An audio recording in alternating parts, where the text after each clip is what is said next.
Good morning. I hope that you are doing well this morning, enjoying your favorite cup of coffee, your favorite cup of tea, or depending on when you're watching this video, maybe you've already transitioned over to water. But before we get into today's topic, which is so juicy and an announcement, I just want to highlight the Schitt's Creek mug. This is one of my favorite mugs. A client gave this to me a few years ago. I love all the icons because it reminds me of the different episodes in Schitt's Creek.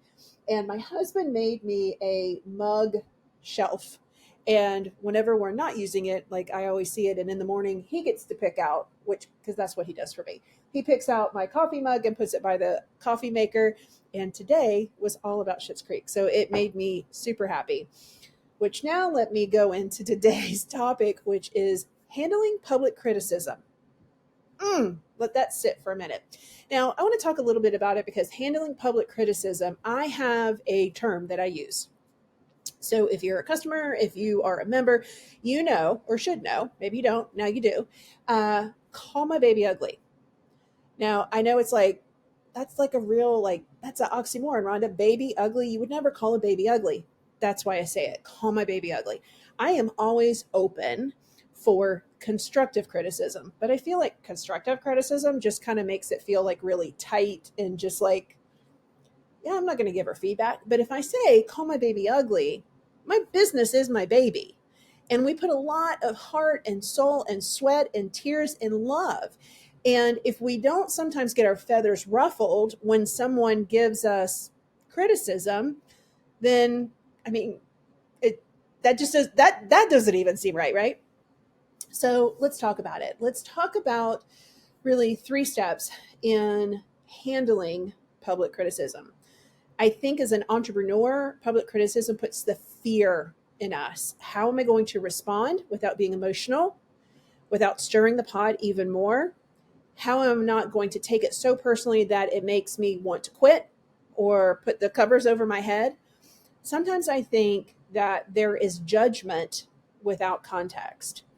Now, one of the things that came up for me recently was some criticism that I received, and there were no context. So we really do a lot when it comes to the customer experience when you purchase. So when you purchase a template, you're going to get an email which will give you access. The next thing is you're going to get a video from me. And in that video, I'm letting you know that there is someone that is behind the screen in this virtual world that we live in. And I want you to know that it's a real person. It's not just a cash grab. And it's not. The whole idea of starting my business was to carve out space for myself. In a family of six, I was always someone's mom, Daniel's wife, but I wanted something for me too. And in doing that, I wanted to help other people organize. Like, that's my superpower, organization, taking these big, overwhelming problems and really working over and over and over and over again to simplify. Which a template that I have sold now for probably 5+ years has over 8,000 customers. And what this criticism didn't know was a judgment without context. And so they don't know. They should know. When you purchase, you're going to get an email. You're going to get a video. I'm going to invite you to a live implementation session that I run every Tuesday.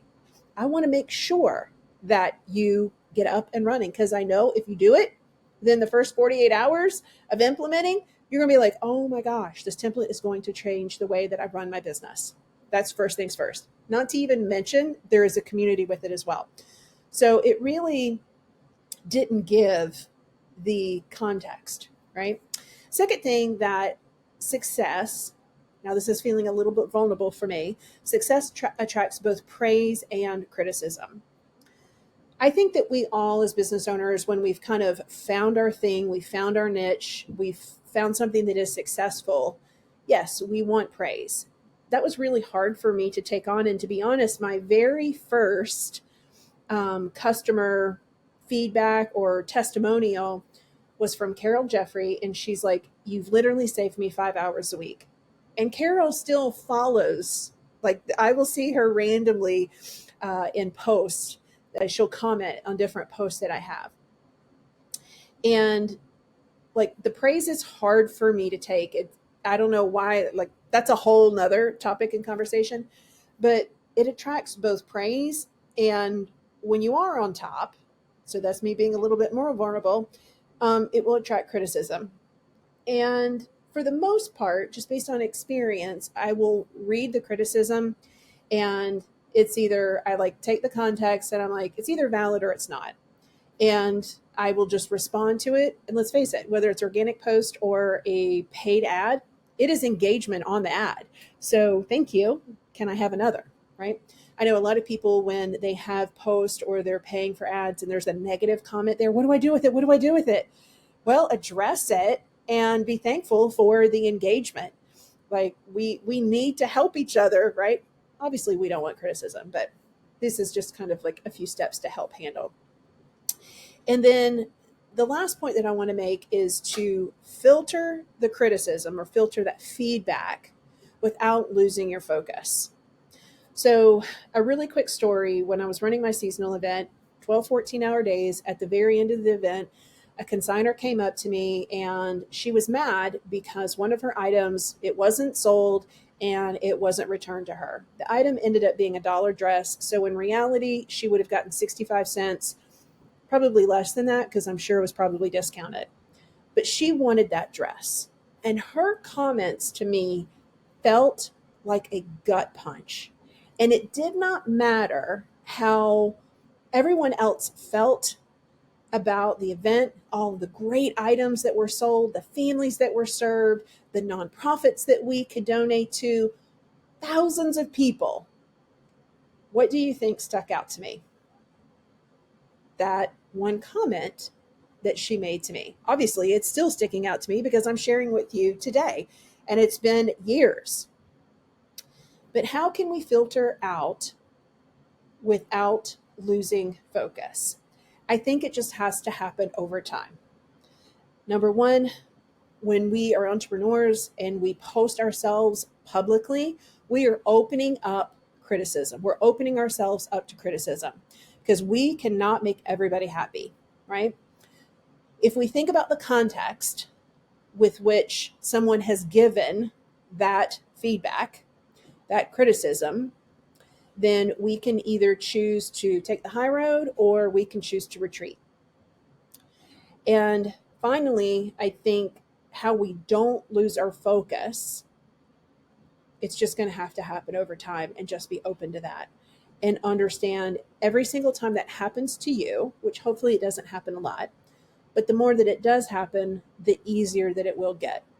We are humans. And again, our businesses are our babies.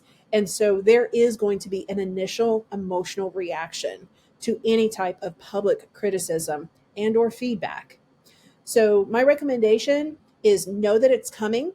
And I protect myself by saying, call that baby ugly.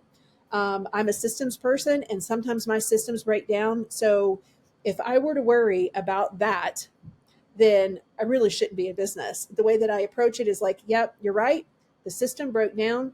I appreciate that feedback. Here's what's happened. Here's how we've handled it. And we move on. Right.